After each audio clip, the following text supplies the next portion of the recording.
kira-kira kalau menurut Mas Apri, kalau sebuah kitab yang disebut kitab suci, ada ayat yang tidak asli, atau sisipan, atau tambahan gitu.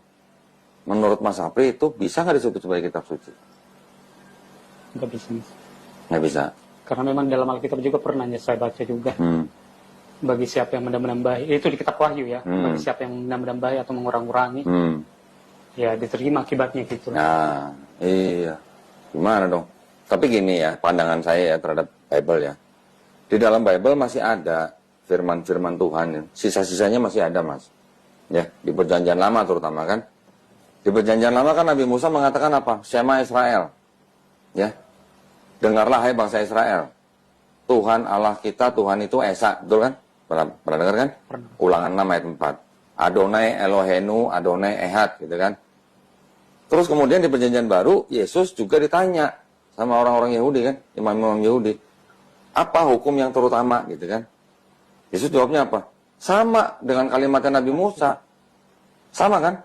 Dengarlah hai Israel, Tuhan Allah, Tuhan itu Esa gitu. Sama, dalam bahasa Ibrani sama. Itu ada di Markus 12:29. Jadi masih ada kesamaan gitu, Mas. Tetapi di luar daripada itu, juga banyak ajaran-ajaran yang kok tadi Mas Apri bilang, gak logis gitu. Ya kan? Nah, karena apa? Karena yang menulis itu nggak tahu siapa gitu, Mas. Terutama yang Matius, Markus, Lukas, Yohanes ya. Kalau yang Paulus, ada berapa surat kan kira-kira 14 surat. Ternyata separuhnya juga bukan Paulus sendiri yang nulis.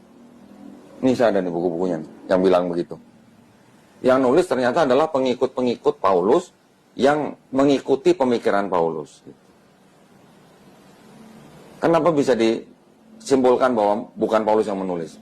Yang nulis ini ahli-ahli Perjanjian Baru semua loh, Mas.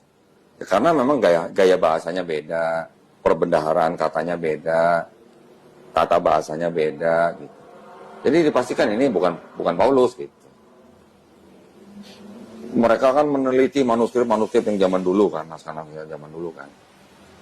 Jadi mereka bisa menyimpulkan seperti itu gitu. Jadi dulu kan saya juga Kristen ya.